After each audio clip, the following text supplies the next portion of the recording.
petits loups, nous nous retrouvons pour ce début de semaine. I hope you're fine et j'espère que vous avez passé un très bon week-end. Donc, ce qui m'amène inévitablement à vous présenter the timetable. Look at the whiteboard. Calendrier et météo seront nos rituels du jour. Un petit peu de relaxation avant de se lancer dans la dictée afin de faire descendre les tensions, pas de pression. Un petit peu de vocabulaire aussi. Enfin, une lecture plaisir plus compréhension, je vous expliquerai, vous inquiétez pas, et un travail d'écriture. Ça sera déjà pas mal pour ce début de semaine en première partie. Alors, on commence tout de suite par notre calendrier. Open your book, take your blue pencil and your yellow pencil, okay? And look at your calendar. What is the day today? Today it is Monday, the 15th of June. Yesterday it was Sunday, the 14th of June. And tomorrow it will be Tuesday, yes, 16th of June. Okay? With your two pencils, did you work on Friday? Yes, absolutely. It was the last day of the week. C'était le dernier jour de la semaine. Donc nous travaillions. Par conséquent, vous prenez, that's why you take your blue pencil and you can color it. So, did you work on Saturday? No, you can color it. Did you work on Sunday? No, so you can take your yellow pencil.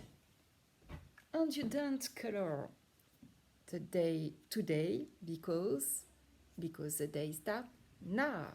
Okay, close your book, put it next to you, put your pencil in your pencil case so we can close it, and look at the sky. What is the weather like today? Alors, la couleur du ciel. The color of the sky. It is gray with little sunny. So we can say, nous pouvons dire, that is a sunny day, but with a lot of clouds. Hein, une journée plutôt ensoleillée, mais avec beaucoup de nuages. D'accord? Alors, on se lance dans notre relaxation. On vide tout ce qu'on a, les mains sont libres. On s'assoit correctement, le dos bien appuyé au dossier de la chaise. Et nous pouvons d'ores et déjà travailler le réveil de nos poignets. Réveil de nos poignets. Hop, on tourne doucement. Ok. Et là, on va réveiller nos doigts avec un petit étirement. Hop. Soufflez en même temps. On ne fait pas ça en apnée. Là, j'enlève loin de moi tout ce qui est négatif. Allez, tout ça, ça s'en va. Je ne garde que le meilleur. Je veux croire qu'aujourd'hui, je suis capable du maximum. Ok? Allez. Hop, hop, hop, hop, hop. Et ensuite, hop, hop, hop, hop, hop. Même chose de l'autre côté. Hop, hop, hop, hop, hop. Et hop, hop, hop, hop, hop. Très bien. La bataille des doigts. 1, 2, 3. 1, 2, 3. Attention, les autres doigts ne sont pas décollés. 1, 2, 3. 1, 2, 3. Et pouce. 1, 2, 3. Piano.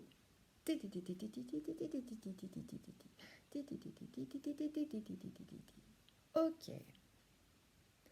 Les doigts qui nous servent à faire la pince. Allez, les oreilles de lapin. Les oreilles de lapin. Ok, attention, on a accumulé des tensions. La vague. La vague. Oula, ça craque. La vague. Ok, et la vague nous amène à faire travailler nos épaules. Et nos épaules, on en a besoin pour écrire correctement. Donc on va les réveiller aussi, tout doucement. Tout doucement, je dis. En avant et en arrière. Allez, marche arrière. Ok. On va réveiller tout doucement nos cervicales également, pour ne pas nous crisper sur la feuille de papier. Alors, tout doucement des petits oui. Nombril, plafond. On fait ça 2 fois. Attention quand vous mettez votre tête en arrière. Pas de violence sur les cervicales. Hein. Des petits noms. Des petits noms. Deuxième fois. Les peut-être. Tout doucement. Doucement. Et doucement. Et tour du monde. Nombril. Côté. Plafond. Côté. Nombril. Voilà. Alors, ce que je vous propose, c'est de mettre la tête dans les bras. On compte jusqu'à 5 dans sa tête. Et quand on est prêt, on ouvre la fleur en s'étirant tout doucement. On se fait grand, et on souffle. Et on prend son cahier bleu. On commence à penser à notre petite phrase. La grenouille vanille baille sur son nénuphar. Point. Elle est tranquille. Point final. Allez, on écrit la date d'aujourd'hui. On écrit également ce qu'on fait, c'est-à-dire une dictée. N'oubliez pas, les enfants qui ont du mal à se repérer sur les lignages, que vous pouvez retrouver le lignage de couleur dans le dossier de papa et maman. Alors, on y va. Une fois que vous avez fini d'écrire votre dictée, vous n'avez plus qu'à la photographier et à nous l'envoyer. Voilà. Et on démarre sur maintenant le vocabulaire. Je vous laisse reprendre votre bateau de pirate. Il nous restait quelques mots à découvrir. Alors, on le reprend, on se remémore un petit peu.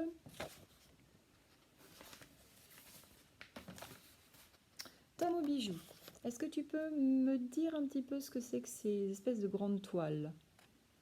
Oui, tu as raison, ce sont des voiles. Pour Jean, la tête de mort ici. Parfait, il s'agit effectivement du pavillon. L'espèce de corne, là, bizarre. Qu'est-ce que c'est, Elio? Il s'agit du mât de Beaupré. Parfaitement, et ça c'est un mot difficile à retenir. La flèche qui s'avance sur le centre du bateau, de qu'est-ce qu'elle montre? Martin. Le pont, parfaitement, bravo. Sous le mât de Beaupré, nous avions vu ça, eh bien, vendredi. De quoi s'agit-il, cette espèce de petite figure sculptée, accrochée à l'avant du bateau? De quoi s'agit-il? On va demander ça à Ombline. C'est la figure, oui, de proue. Proue, vous vous souvenez, proue, c'est l'avant du bateau. C'est parfait. Ensuite, on passait à côté, on voyait cette espèce de grand crochet qui était en fer et qui s'accrochait dans les fonds marins. De quoi s'agit-il, Maya? C'est l'ancre. Bravo. Juste à côté, les canons, mais en fait, ce n'est pas les canons qu'on visait, c'était la bouche qui s'ouvre sur la tête des canons. Donc, qu'est-ce que c'était que ça, monsieur Gabriel? Il s'agit des sabords. Alors ça, c'est compliqué à retenir. Donc, on va se le redire plusieurs fois, c'est pas grave. Juste à côté des sabords, eh bien, nous avions ce qui nous montrait l'arrière du navire, sauf qu'on n'appelle pas ça l'arrière, évidemment, quand on est un marin. On dit, Raphaël, la poupe. Bravo. Alors donc, ça nous conduit juste à l'étiquette qui est au-dessus et que nous n'avions pas encore vue et qui montre l'espèce de petit, alors on appelle ça un parapet, les bords qui protègent l'intérieur du navire et qui protègent aussi les marins des chutes par-dessus bord. Donc comment s'appelle cette espèce de bord justement? Comment ça s'appelle? Eh bien, il s'agit du bastingage. Le bastingage qui commence comme le mot bord. Voilà, ça peut nous aider. C'est la même lettre au départ. Un Jean. B, B. Le bastingage et le bord. C'est valable aussi pour toi, Noah. Bastingage, bord, il s'agit de la botte pour les deux. Donc c'est le mot que vous allez rechercher pour pouvoir le coller ici. On y va, les petits loups. Ensuite, vous allez aller juste au-dessus. Bon, bah ça, c'est une forme que l'on connaît très très bien, puisque bah, aujourd'hui encore, on les utilise. Ça ressemble à quoi, ça? On va demander à Com. Com, ça ressemble à quoi, ça? À une échelle. Alors évidemment, les échelles sur les bateaux pirates, elles n'étaient pas en fer comme celles que nous, on utilise, mais elles étaient en quoi, d'après vous? En corde. Et donc, il vous reste à trouver l'étiquette échelle de corde. Voilà, à vous de jouer. Avant de passer directement donc à la dernière étiquette, où là on vous montre quelque chose, mais qui finalement n'est pas tellement une découverte pour vous, parce que vous saviez déjà ce que c'était. On va demander à Maxime Henry s'il peut nous donner un petit coup de main. Oui, Maxime, tu as raison, il s'agit d'un mât. Et sur ce bateau-là, eh bien, on en a combien? On en a 3, tout à fait. Donc, on récapitule pour aujourd'hui. Nous avons bastingage, bastingage qui commence comme quel mot? Comme, on l'avait vu? Bord, bastingage, bord. Donc, il s'agit du parapet qui protège les marins pour ne pas chuter par-dessus bord. Ici, Maxime Henry. Maxime Henry. Oui, c'est bien l'échelle de corde. Parfait. Et enfin, ce qui montre ce qui était en bois à l'époque. Maintenant, aujourd'hui, c'est plutôt en aluminium parce que ça va beaucoup plus vite et c'est beaucoup plus léger.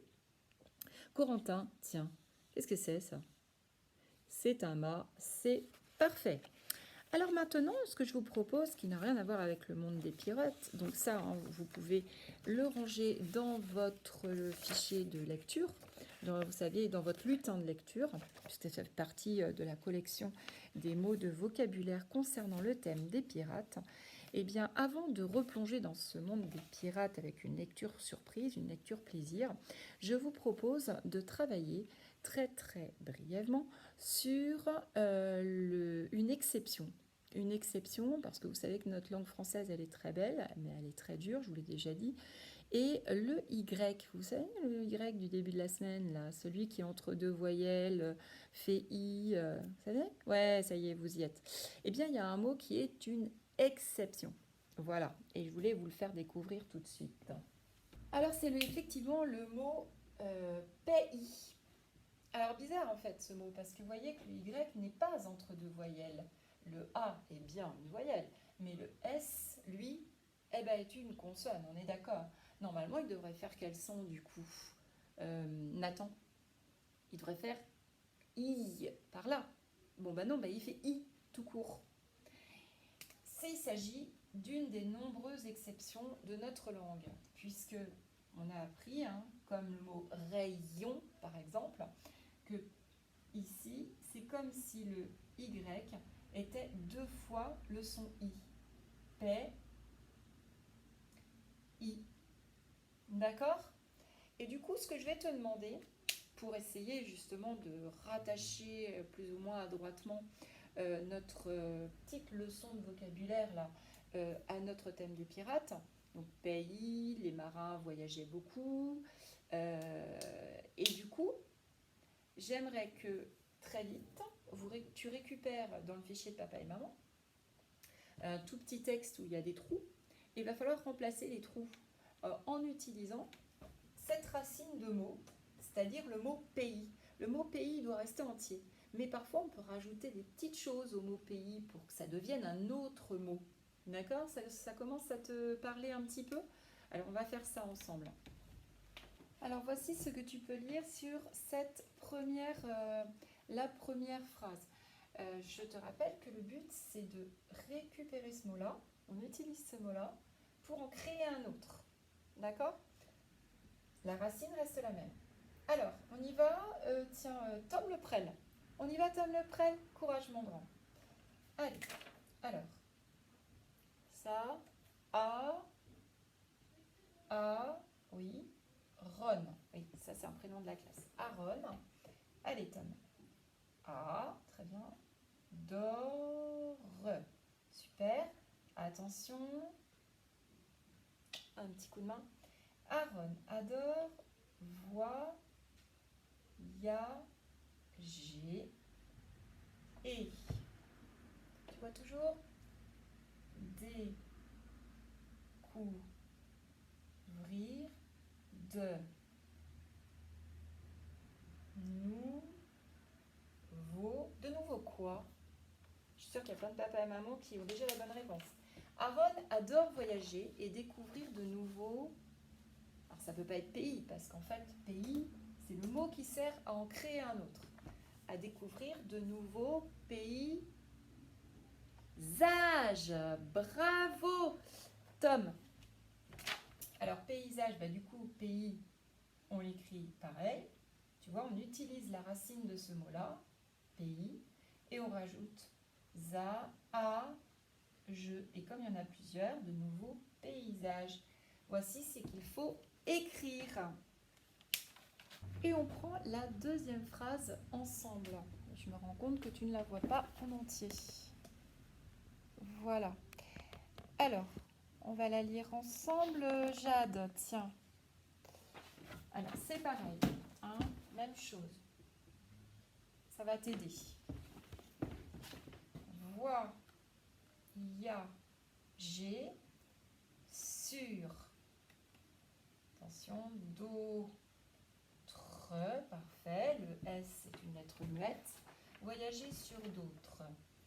Continent. Le T et le S sont des lettres muettes. Voyager sur d'autres continents. Maudit, c'est très...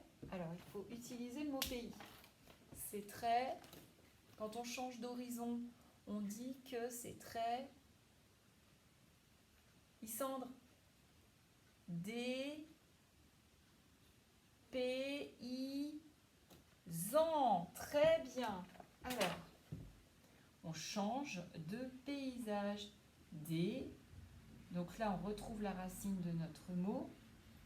Des paysans. Voilà. Et là, clac. À chaque fois, vous voyez, vous avez le mot sur lequel on a travaillé au-dessus. Ça s'appelle utiliser la racine du mot. On rajoute un préfixe. Tu te souviens de ce terme? Préfixe qui arrive avant. Ok? Allez, on regarde la dernière phrase. On va demander à Jason de nous venir en aide. Allez, Jason. Très bien. Alors là, c'est le mot à trouver, avec le mot pays dedans. Travail. Donc, travaille la terre. Bravo, Jason. Donc, travaille la terre. Qui c'est qui travaille la terre? Eh bien, très bien, dis donc. On est en super forme ce matin. C'est bien le paysan. Bravo. Et du coup, on retrouve la racine de notre mot. Le paysan travaille la terre. Voilà. Alors, ce petit exercice-là, on va le refaire plusieurs fois afin que tu comprennes qu'à partir d'un mot, donc qui reste la racine, le mot de base, eh bien, on peut en créer d'autres. Voilà. mais que le mot, à l'origine, s'écrit toujours pareil et se prononce toujours pareil. Ok? Allez, un peu plus léger. On va donc coller ceci dans le cahier jaune, ça fait partie du vocabulaire, et on va démarrer sur la lecture surprise. Alors, pour cette lecture surprise, je te propose de découvrir les aventures d'un petit garçon qui s'appelle Plume le pirate. Plume le pirate fait partie d'une collection de livres que papa et maman, vous pouvez tout à fait vous procurer via les librairies à distance ou bien ou en Fnac tout court. Et ce sont des petits livres, donc une collection. Donc on va bien sûr pas tout lire d'un coup, mais je vous propose de découvrir l'épisode 1. Donc ce qui va se passer, c'est que moi je vais vous le lire et que je vous laisserai le relire à deux voix, parce que vous voyez c'est quand même assez long. Le relire à deux voix, il n'est hors de question qu'on soit dans... Madame Boudjedir, vous venez nous faire un coucou? Je fais pas des coucous. Allez, un petit bisou. Madame Boudjedir est en présentiel, les enfants, aujourd'hui. Bonjour. Donc, vous voyez que c'est quand même assez long. Et du coup, il est hors de question que les enfants se découragent. Ce n'est pas du tout l'objectif. Donc, il y a ceux qui seront peut-être capables de tout déchiffrer d'un coup. Mais ce que je vous demande, en fait, c'est vraiment de travailler sur la lecture plaisir. Donc, si les enfants arrivent à lire une phrase entière ou à piocher quelques mots comme ça, c'est super, c'est super. D'accord? Donc là, eh bien, pour commencer, c'est moi qui vais le faire. Donc, épisode 1, Plume le pirate. Plume a les cheveux bruns, les yeux noirs, le nez en trompette, et c'est un grand pirate. Enfin, un moyen pirate. Parce que son papa, le capitaine Fourchette, est bien plus grand que lui. Les méchants pirates massacrent les gens, et les gentils pirates cherchent des trésors. Le papa de Plume, lui, est très gentil. La preuve, c'est qu'avant, il était pâtissier. Seulement, il aimait voyager. Alors, il a vendu sa pâtisserie et a acheté un bateau à la place. Il l'a appelé le Bon Appétit. Et depuis, tout le monde est pirate chez les Fourchettes. C'est un beau métier. Plume ne va pas à l'école. Il se baigne toute l'année et il mange du requin rôti le dimanche. Dans la famille Fourchette, chaque enfant a un nom de gâteau. Il y a Madeleine, la grande sœur, Honoré, le grand frère, Charlotte, la petite sœur, et le perroquet, Tarte aux pommes. Plume aussi a un nom de gâteau. En réalité, il se nomme Parfait. Mais comme il est plutôt maigrichon, tout le monde l'appelle Plume. Plume rêve de devenir roi chez les cannibales, à condition de ne pas se faire croquer avant. Tu es trop petit pour devenir roi. Tu finiras dans une marmite, ricanent Madeleine et Honoré. Charlotte, elle, apprend des tas de bêtises à Tarte aux pommes. Plume est nul, archi nul, ridicule, répète le perroquet en battant des ailes. Plume, furieux, décide de s'enfuir pour devenir roi des cannibales, tout seul, comme un grand. Mais au début, il s'entraînera sur une île déserte. C'est plus prudent. Alors voilà pour ce premier épisode. Et je t'encourage à aller récupérer donc le premier questionnaire. Donc la première question, on répond par une phrase s'il vous plaît, en utilisant les mots de la question. Souviens-toi, ce qu'on fait dans les problèmes, c'est aussi utile là. Alors, comment s'appelle le bateau du capitaine Fourchette? Donc, les mots de la question, comment s'appelle le bateau du capitaine Fourchette? On répond, le bateau, très bien Gabriel, du capitaine Fourchette se nomme... colorie l'étiquette qui correspond au rêve de Plume. Voyager sur toutes les mers? Devenir le plus grand des pirates? Ou bien devenir le roi des cannibales? À vous de colorier la bonne proposition. Quel était le métier du papa de Plume autrefois? Il était... Que fait Plume tout au long de l'année? Alors, plusieurs propositions. Il se baigne, donc vous devez colorier. Hein. Il se baigne, il va à l'école, il ne va pas à l'école, il lit beaucoup, il mange du requin rôti? À vous de me dire. Et pourquoi Plume décide-t-il de partir? Et c'est la fin de notre premier épisode. Enfin, on prend Donc là, on va s'attaquer à l'écriture, mais l'écriture, donc la précision du tracé. Donc c'est là où on va faire très attention à la hauteur des lettres. Et je vais vous demander de récupérer le fichier des lignes de couleur, là, pour le coup. D'accord? Et nous allons nous entraîner à écrire une phrase. Il s'agit juste d'une phrase où il y a pas mal de Y. Voilà. Alors, pour l'écriture de cette phrase, je vous conseille de prendre le crayon à papier qui est quand même le plus facile à effacer. Sinon, vous pouvez bien évidemment utiliser un stylo bleu effaçable, toujours. Et donc, nous y allons. Alors, notre. Évidemment, nous commençons notre phrase par une majuscule. Notre, donc nous écrivons une majuscule, on va dire en lettres bâton, qui monte jusqu'aux grands oiseaux. Le O est une lettre qui est une petite lettre. Le T montre à la deuxième interligne. Il s'assoit bien sur la ligne. Attention, on prend le temps de tracer. On ne fait pas de course de vitesse là. Le R, petite lettre, deux pointes, puis le E. Plongeoir, je retourne en arrière, j'ai peur, je m'assois. Notre. Voyage. Alors, le V, c'est une lettre qui commence au souris. Redescend. Hop, c'est une petite lettre. Le O. Petite lettre aussi. Notre Y. Alors, il va se servir de la casquette de Monsieur O pour venir dessiner ce qu'on avait dit, les deux petites tresses de Mademoiselle U. Tout à fait. Donc, une tresse, deuxième tresse, on descend bien droit. Et quand on descend, bah là, évidemment, ça fait un U. Il faut partir à la pêche. Alors, toujours bien droit, bien droit, bien droit, bien droit, bien droit. On fait la boucle pour ensuite remonter.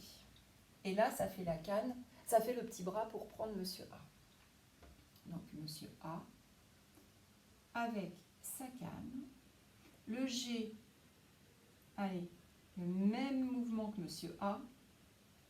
On descend bien droit, bien droit, bien droit. Et Madame E. Ok, on respecte bien, bien, bien, j'insiste, les hauteurs. On prend le temps. Notre voyage. O. Alors, l'endroit aller au cinéma, c'est AU. A, U. Là, on n'a aucune lettre qui est compliquée. Alors, Kenya.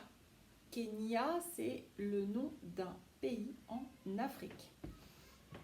Alors, évidemment, Kenya, c'est le nom d'un pays, je viens de vous dire. Donc, c'est un nom propre. Tout à fait, Noah. Donc, on va le faire en lettres bâton. L'objectif des majuscules. Voilà, grande lettre bâton. L'objectif des majuscules en cursive, c'est CE1. D'accord? Donc, pour le moment, moi, je préfère qu'il se concentre sur la totalité plutôt que d'essayer de faire une majuscule. Kenya, alors on me fait le beau E. Le N, les deux petites bosses bien collées. Et là, on part pour me refaire le Y. Alors, les deux cornes, une, deux, on descend sinon on ressemble à un U. Et là, on me fait mon A. Et c'est parfait.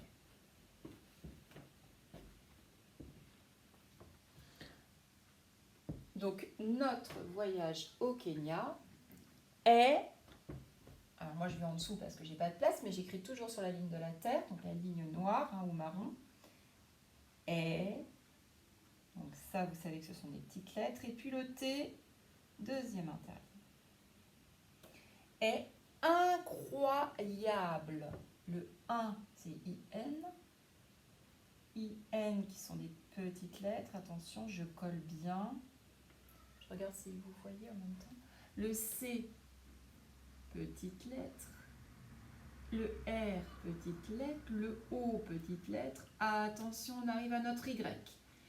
Une tresse, je redescends. Deuxième tresse, je redescends. Et là, je vais jusqu'en bas, bien droit.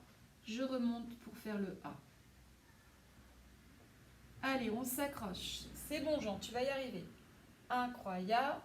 Le B qui va jusqu'aux grands oiseaux, c'est une lettre à boucle, ne l'oubliez pas, il redescend bien droit. Le plongeoir, oui, c'est ça. Et le L. Alors le L, il ne va pas redescendre. On va le prendre directement au plongeoir. On remonte, lettre à boucle, bien droit, je m'assois. Et le E. Et bien entendu, comme c'est une phrase, oui Martin, le point. Allez, ça, il faut bien prendre le temps de faire ça, s'il vous plaît les enfants, parce que je vous rappelle que c'est la seule année où on vous laissera le temps de le faire. Et on passe aux mathématiques. Alors comme d'habitude en mathématiques, on retrouve un rituel, d'emploi du temps, hein. Calcul mental. Alors les enfants zen, ok? On n'est pas là pour faire la course. Je vous ai dit que ce qui comptait, c'était le nombre de bonnes réponses que vous obtenez. Ce n'est pas de faire tout juste d'un coup, d'accord? Donc même si on n'en a que la moitié, ou même si on n'en a que 3 ou 4, le but c'est d'en faire 1, voire 2 de plus la prochaine fois. Mais no panique, ok? Oui, il y a un chronomètre parce qu'on appelle ça le calcul mental. Donc, il faut que ça sorte de votre tête, que vous n'ayez même plus besoin de réfléchir. Mais c'est le jeu, d'accord? Prenez-le comme un jeu. Bon, bah oui, ok, cette fois-ci, j'en ai eu 3, 4 de bons. Et la prochaine fois, j'en ai 2 de plus. Mais c'est génial, ok? Il n'y a pas péril en la demeure. Du coup, on va revoir nos tables d'addition, au calcul mental encore, oui je sais. Puis on continuera avec de la géométrie. On prendra nos solides, mais vous allez voir qu'on va brasser des choses qu'on a vues toute la semaine dernière. Et enfin, nos fameux problèmes qui amusent certains, donc c'est tant mieux. On y va pour le calcul mental. Allez, courage, je vous ai fait le chemin des additions avec un premier chemin fort simple. Vous regardez maintenant. Alors, Yolande, ce premier chemin des additions t'a-t-il inspiré? Vous aviez une proposition de 8 plus 9. Et bien sûr, on revoit les solides parce que comme ça permet de brasser toutes les notions. 8 plus 9, dis-moi Yolande. Pour toi, ça fait 17, effectivement. Et c'était donc le solide, la pyramide. Bravo! J'espère que vous aviez tous pensé à prendre votre ardoise. Ah oui. Le chemin des additions numéro 2. Alors Lewis, qu'est-ce que tu nous dis de ça? 2 plus 6, tu avais la proposition entre 7, 8 ou 9. 2 plus 6, ça fait 8, bravo. Et du coup après on me disait, mais 7 plus 7, combien ça fait? 14 ou 16? Évidemment Lewis, tu as raison, ça fait 14. C'était donc quelle figure qui était la bonne réponse?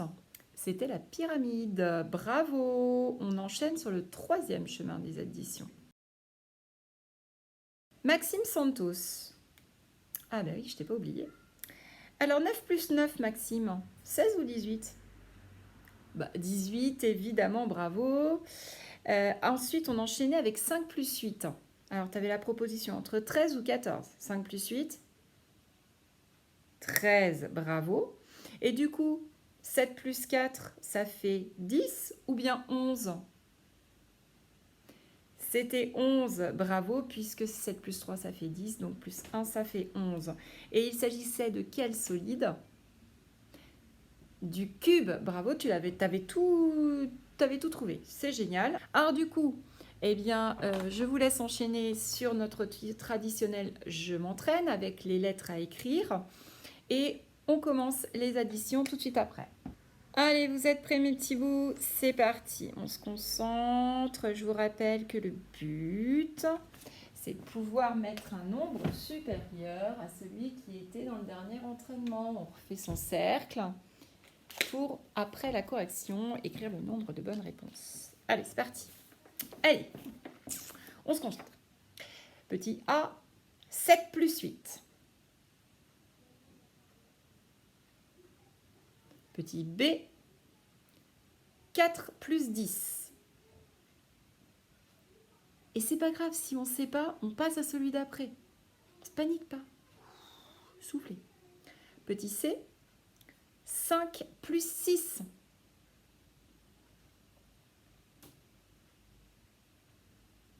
Petit D, 3 plus 3.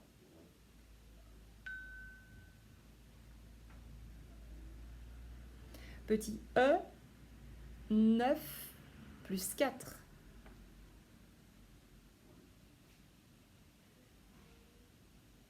Petit F, 2 plus 6.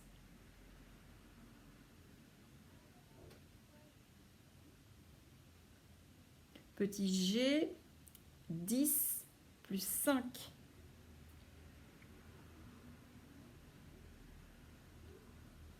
Petit H, 7 plus 4.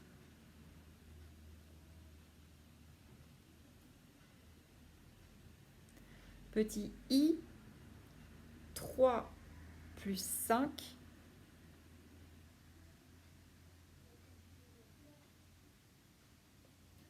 Petit J, 7 plus 7. On lève le crayon. On le range, on prend le stylo vert et on ne se panique pas. Ok, on respire un grand coup, on passe pas le bac, donc zen attitude. Et puis de toute façon, voilà, l'objectif c'est toujours de progresser, même si c'est d'un à la fois. Donc on est parti avec Jean, tiens. 7 plus 8, Jean. Tu trouvais combien ? Ça faisait 15, très bien. Alors, il y a une solution facile de retenir. Parce que 8 plus 8, ça fait 16 moins 1, 15. Allez, petit B, on avait 4 plus 10. Elio, 14. Une dizaine, 4 unités. Petit C, 5 plus 6. Utilisez vos doubles, vous connaissez. Maya. Alors, ça fait 11 parce que 5 plus 5, ça fait 10 plus 1, 11. Bravo. Le D, c'était 3 plus 3. Ça, c'est facile. Hein. 3 plus 3, Gabriel 6. Ok. Le E, 9 plus 4. Ombline. Ça fait 13. Allez, on passe à l'autre colonne. 2 plus 6, Corentin. Oui, ça fait 8. Petit G, 10 plus 5. 10 plus 5, commun. Ça fait 15. Ok. Petit H, 7 plus 4. Maxime Henri 11. Parfait. Même si c'est a posteriori, même si vous donnez la réponse après, c'est une bonne chose. Petit I, 3 plus 5. Nathan. 8. Bravo. Et le petit dernier, qui était 7 plus 7. On va le confier à Aaron. 7 plus 7. 14. C'était un double. Donc, vous comptez votre nombre de bonnes réponses et vous écrivez ce nombre dans mon cercle. Et on compare avec le dernier qu'on a obtenu vendredi et encore avec le dernier qu'on avait obtenu jeudi. Normalement, on doit progresser petit à petit. D'accord? Mais on respire un grand coup avant, ok? C'est pas grave. C'est pas grave. Il n'y a rien de grave en fait. Alors, souviens-toi, en géométrie, on a travaillé sur, Jason, tu as raison, les solides. On en avait vu un certain nombre, on va redonner leur nom. Et oui, il faut asseoir de manière solide ces connaissances qui seront de toute façon aussi reprises en CE1 puis en CE2. Et peut-être encore après. Alors, on peut me citer le nom de cette figure, s'il vous plaît? Jason, justement? Oui, il s'agit bien d'un cube. Parfait, ça commence bien. Alors ensuite, nous avions ceci. Ceci qui est un pavé droit. Nous avions aussi ceci qui est, chapeau de sorcière, un cône. Parfait. Ceci, un cylindre. Nickel. Une boule. Et enfin, une pyramide. Bon, bah ça, c'est pas mal du tout. Et nous avions vu que parmi ces solides, il y en avait qui portaient un nom bien particulier, puisqu'ils faisaient partie de la famille des... Tu te souviens, Noah, ou pas? Polyèdres. Voilà. Alors, pour qu'ils fassent partie de la famille des polyèdres, il fallait des choses bien précises. Alors, je vais te donner un coup de pouce pour que tu te souviennes. Ça, c'est un polyèdre. Mais ça, par exemple, ça n'en est pas un. Pourquoi? Ah, ça y est, je sens que ça revient tout de suite. Alors, Tom ou bijou. Pourquoi ça, c'est un polyèdre et pourquoi ça n'en est pas un? Parce que ici, toutes ces faces sont planes. Très bien. Alors qu'ici, il n'y a pas de face. Et en plus, c'est courbe. Très bien. Bon, je vois que ça, c'est pas mal du tout. Du coup, on avait aussi compté, si tu te souviens bien, le nombre de faces et le nombre de sommets de chacun de ces polyèdres. Et puis pour finir, il me semble même qu'on avait vu les formes des faces pour chaque polyèdre. Tout ce que je te propose dans un premier temps, c'est un premier petit quiz pour se rappeler le nom des polyèdres. Ok, quel est le nom de ce polyèdre? Alors Jade, qu'est-ce que c'était? Je te rappelle que la réponse A, c'était le cube, la réponse B, c'était la boule, la réponse C, c'était le pavé droit, et enfin la réponse D, c'était le cône. Alors il s'agissait de... La réponse C, c'était un pavé droit. Bravo. Deuxième proposition. Qu'est-ce que c'est comme solide?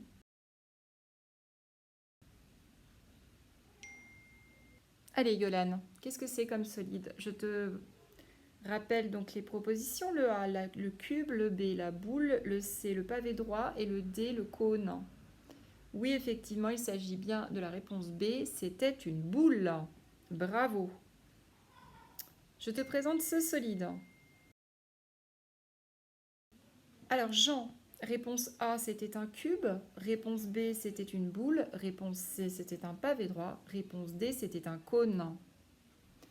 Bravo, il s'agit bien d'un cône. Alors ensuite, nous avions reparlé donc des polyèdres. Dans les polyèdres, on avait vu, donc, comme on vient de le dire, que tous les solides qui sont des polyèdres ont des faces qui sont planes. Du coup, dans tous les solides que tu vas voir s'afficher devant toi, il n'y en aura que 3 qui sont de vrais polyèdres. Est-ce que tu peux écrire ces 3 sur ton ardoise, s'il te plaît? Et on regarde très vite si tu as la bonne réponse. Et on explique pourquoi. Donc effectivement, le cube est un polyèdre car chacune de ses faces est bien plane. La pyramide est un polyèdre puisque ses faces, même si elles n'ont pas toutes la même forme, sont effectivement planes également. Enfin, le pavé droit est un polyèdre puisque chacune de ses faces est plane. Bravo! Alors, on avait également vu les formes. Tu te souviens? Les formes. Donc, on va très vite revoir les propriétés du cube. Le cube, on redit combien il a de faces, combien il a de sommets. Tu te souviens? Ça, c'est quelque chose, je t'avais dit qu'il faut connaître par cœur. Combien de faces?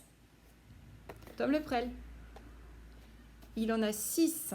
C'est pas mal. Combien a-t-il de sommets? Les points, j'avais dit qu'il ne fallait pas les appeler comme ça. Mais Aaron, il en a combien des faces? Des sommets, pardon. Il en a 8. Ça, c'est très bien. Alors, attention, dernière question. Quelle forme géométrique rappelle chacune de ces faces? Regarde bien. Forme géométrique, me dis pas la couleur. Oui, il s'agit d'un carré. C'est parfait. On passe immédiatement au pavé droit. Alors, le pavé droit, j'avais pris comme exemple, et c'est ce qu'il y a de mieux, cette boîte à chaussures. Donc, on avait également travaillé sur le nombre de faces. Tu te souviens? Alors, Gabriel, est-ce que tu peux me dire combien il y a de faces sur un pavé droit? Il y a 6 faces également. Et combien de sommets? 8 aussi. Après, on va parler de la forme géométrique correspondant aux faces du pavé droit. Vous les avez reconnues? Cette forme, la caractéristique, largeur, longueur. Oui, il s'agit de rectangles. Le pavé droit est constitué de rectangles, uniquement de rectangles. Alors, parfois des grands, des longs, des petits, des allongés, voilà. Mais en tout cas, ce sont toujours des rectangles. Bravo. Enfin, on passe à la pyramide. On va demander à Maya de nous donner un petit coup de main. Donc, cette pyramide polyèdre, effectivement. Combien de faces te souviens-tu, Maya? 5, c'est bien. On les compte? 1, 2, 3, 4 et celle qui est derrière, 5. Ça, c'est bien. J'espère que comme Com ou comme Inès, vous avez fait une récolte d'objets qui rappellent ces solides. Hein. C'est très utile quand même pour compter les sommets et les faces. Et combien a-t-elle de sommets, donc, ma pyramide? Eh bien, Maya, elle en a toujours 5. On va voir 1, 2, 3, 4 et 5. C'est parfait. Donc 5 faces et 5 sommets. Au niveau de la forme de ces faces, alors on a ce que je vous ai dit comment ça s'appelait ça. Hein, c'est la face sur laquelle repose la pyramide. C'est une base. Bravo. Alors vous inquiétez pas, ce vocabulaire, vous le reverrez. La base est en forme de carré. Très bien. Et donc, toutes les autres faces sont des triangles. Eh ben, c'est parfait. Du coup, ça nous permet de faire le prochain quiz. Alors, Maxime Santos, pour ce premier quiz, quelles sont les faces de notre pyramide? La première proposition, c'était 6 carrés. Est-ce que la pyramide a 6 carrés? Bah non, hein, elle n'en a qu'un. B, 1 carré et 4 triangles. 1 carré, 4 triangles. Eh ben ouais, t'as raison. C'était cette réponse-là, c'est-à-dire la B. On file à la deuxième. Côme. Côme, quelles sont les faces d'un cube? Alors, on te proposait réponse A, 6 carrés. Est-ce qu'un cube est composé de 6 carrés? Eh ben oui, bravo. Impeccable. Dernier quiz. Alors, Rodrigo, parle-moi un petit peu du pavé droit. Quelles sont les faces d'un pavé droit? Premier, 3 carrés. Bah, dans un pavé droit, il n'y a pas de carré du tout. Hein. Donc, tu as raison, Rodrigo, ça ne pouvait pas être ça. La réponse B, c'était, qu'est-ce qu'on vous proposait? 1 carré et 5 rectangles. 1 carré, mais on vient de dire qu'il n'y a pas de carré du tout. Donc, ça ne peut pas être ça. La réponse C, 3 rectangles et 3 triangles. Non mais sérieusement, vous avez vu un triangle quelque part, vous? Bah non, il n'y a pas de triangle. Donc réponse D, 6 rectangles. Bah, il semblerait que ce soit ça. Hein. Alors le rectangle qu'il y a au-dessus, clac clac. Le rectangle qu'il y a en dessous, bah, ça fait déjà 2. Le rectangle des longueurs, pardon, 4. Et le rectangle des largeurs, 5 et 6. Du coup, vous aviez les bonnes réponses. Ben, on a bien bossé. Donc maintenant, on enchaîne sur les problèmes. Alors comme d'habitude, on retrouve notre texte de problème dans la rubrique texte problème et on le lit ensemble avec le fluo. Gabriel, Nathan et Jason sont au restaurant. Oh, ça commence vaguement comme quelque chose qu'on a entendu la semaine dernière. Le menu de Jason coûte 10 €, celui de Nathan coûte 30 €. Le menu de Gabriel coûte 12 € de plus que celui de Jason. Question, quel sera le montant de l'addition? Alors, là, on a vu que pour pouvoir calculer le montant d'une addition, il fallait qu'on ait toutes les données. Il faudrait qu'on ait le prix du menu de Jason, celui de Gabriel, celui de Nathan. Or là, en fait, on a le prix du menu de qui? Le menu de Jason coûte 10 €. Ça, on le sait. Ok. Celui de Nathan coûte 30 €. Ok, ça, on le sait aussi. Donc, Jason, c'est 10 €. Nathan, c'est 30 €. Et Gabriel, alors? Ah bah Gabriel, en fait, on ne sait pas quel est le prix de son menu. On sait juste qu'il coûte 12 € de plus que celui de Jason. Donc, il va falloir le calculer, le prix du menu de Gabriel. Donc, Gabriel, on sait que c'est 12 € de plus que celui de Jason. Donc, Jason, c'est 10 €. 10 € plus 12. Donc, ça fait combien? Une dizaine plus une dizaine, ça fait 2 dizaines. Et les 2 chiffres des unités. Donc, on sait maintenant qu'on a le prix du menu de chaque enfant. Donc, Jason, il va coûter 10 €, Nathan, 30 €, Gabriel, 22. La question, je vous la redis, ne l'oubliez pas, quel sera le montant de l'addition? Donc, combien vous allez devoir payer une fois que vous allez quitter le restaurant? Qu'est-ce qu'il faut faire comme opération? Allez, Tom Leprel. On va prendre effectivement tous ces menus, et on va les additionner. Voilà.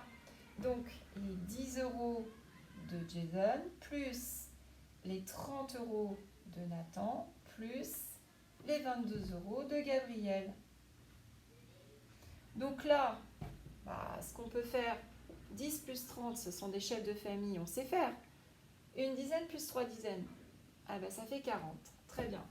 Donc là, déjà, j'ai réglé ce problème-là. Ça fait 40. Ce qui fait qu'il me reste à régler 40 plus 22. Mais ça, je vais réussir à le faire aussi. 4 dizaines plus 2 dizaines. 4 plus 2, ça fait 6. Et puis, les 2 chiffres des unités. 2. Et voilà. Et donc, du coup, quel sera le montant de l'addition? On écrit la phrase réponse. Le montant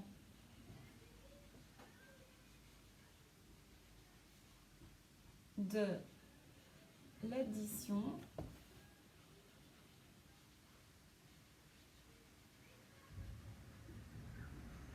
sera de 62 €. Point. Voilà. Et maintenant, on prend le deuxième. Alors, deuxième problème et deuxième lecture avec une autre compréhension. Mais toujours notre fluo pour prendre nos repères. Isandre, Jade et Nour sont au restaurant. Le menu d'Isandre coûte 18 €. Celui de Jade coûte 34 €. Le menu de Nour coûte 5 € de moins que celui de Jade. Question, quel sera le montant de l'addition? Vous vous souvenez, on est dans le montant de l'addition, ce qui veut dire que pour le calculer, il nous faudrait quoi? Alors, c'est absolument ça, Corentin, et vraiment je te félicite parce que voilà, tu as participé. Il faudrait le prix de tous les menus. Or, nous avons les menus de qui là? On sait que le menu d'Issante, voilà, il nous coûte combien? Bien Corentin. Il coûte 18 €. Le menu de Jade, on l'a aussi, oui, il coûte 34 €. Et qu'est-ce qu'on sait sur celui de Nour? Celui de Nour, on sait qu'il coûte 5 € de moins, attention, que celui de Jade. Alors Jade, il nous coûtait 34 €, donc il coûte 34 moins 5.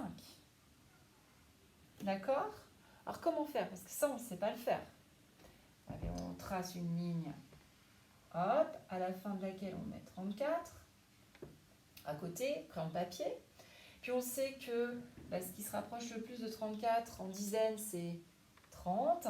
Mais là, je fais moins 4 seulement. 1, 2, 3, 4. Et là, j'arrive à 30. D'accord? Mais j'ai fait que moins 4. Et on me dit moins 5. Donc il faut encore que j'en saute un. Moins 1 encore. Et là, 30 moins 1, je peux regarder sur mon sous-main. Ça fait 29. Bravo. Ça fait 29 €. Alors une fois que j'ai tout ça, qu'est-ce qu'il va falloir que je fasse? Qu'est-ce qu'il faut que je fasse, Yolande? Eh bien, je vais rassembler toutes ces sommes pour savoir combien je devrais donner au restaurateur. C'est-à-dire 18 € plus 34 € plus les 29. Bravo. Ah, est-ce que je sais faire ça? Un peu juste, hein. Qu'est-ce que je vais devoir faire du coup? Poser mon addition. Très bon réflexe. Je me fais de la place. Hop. On a la colonne des unités et la colonne des dizaines. Vous voyez, maintenant, on a des outils pour résoudre. C'est génial. Vous imaginez le bagage, ça y est, que vous avez? C'est super. Donc,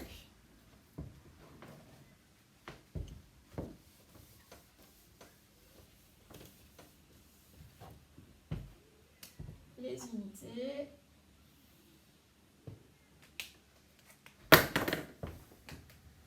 les dizaines, et c'est parti. Dans 18, quel est le chiffre des unités? 8. Quelle est la dizaine? Le 1.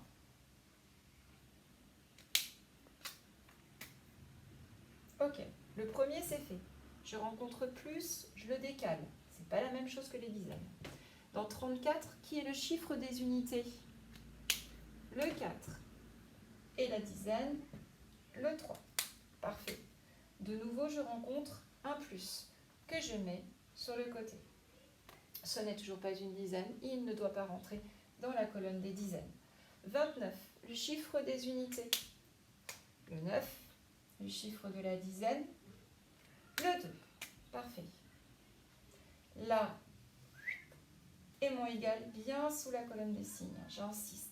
Les unités sous les unités, les dizaines sous les dizaines, ça vous évitera de faire des confusions, de vous tromper de colonne. Alors c'est parti, parce que là, c'est très intéressant de connaître ces tables quand même, si on veut résoudre. 8 plus 4. 8 plus 4, on arrive à 12. Très bien. Et 12 plus 9, on arrive à 21. Donc 21, on l'écrit à côté parce qu'on sait que dans 21, on a le chiffre de l'unité qui va être 1 et on a le chiffre de la dizaine qui va être 2. C'est la première fois qu'on aura une retenue de 2. Allez, 21, donc qui je vais mettre dans la colonne des unités? Le 1, parfait. Qui je vais mettre dans la colonne des dizaines? Le 2. Mince, comment je vais faire? Je prends l'ascenseur. C'est bien, il y en a qui ont des bons réflexes. Et 2 plus 1. Allez, Martin. 3. 3 plus 3. 6. 6 plus 2. 6 dans ma tête. 6.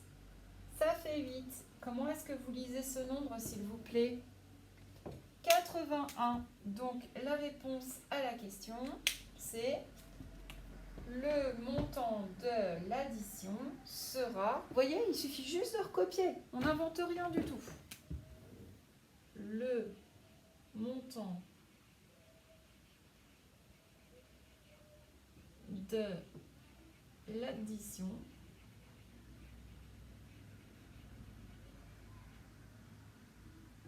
sera 81. 81 quoi? Petit pois? Non, euros. Bravo. Et voilà. En tout cas, moi, je suis très contente de tout le travail qu'on fait là. Parce que si vous vous souvenez bien, il y a un an, quand vous avez débarqué dans la classe des CP, pour beaucoup, le déchiffrage, c'était pas du tout encore lancé. Donc, on ne savait pas lire déjà l'énoncé qu'il y a là.